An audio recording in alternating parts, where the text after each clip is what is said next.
د افغان ځواکونو تباه کوونکي بریدونه پر طالبانو باندې ملي دفاع وزارت وایي افغان ځواکونو په تیرو څلورو ساعتونو کې 303 طالبان وژلي دي.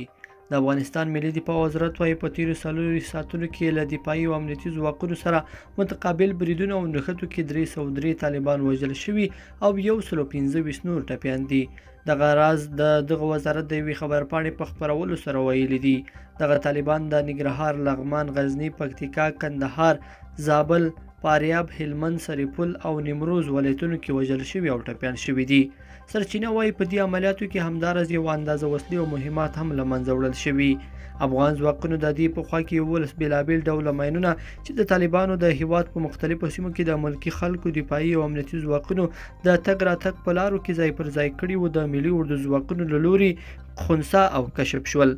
په ورته مهال په لښکرګاه کې د روانو سختو جګړو له امله زرګونه کسان بند پاتې دي او د ملګرو ملتونو په اړه اندېښنې هم په دې اړه څرګنده کړې ده.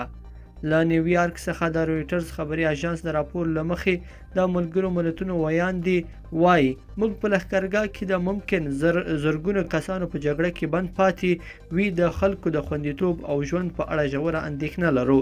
دوی همداراز وویل راپورونه ورکړل شوي دي چې په هلمند او کندهار کې ډیر شمیر ملکي وګړي وژل شوي هم دي.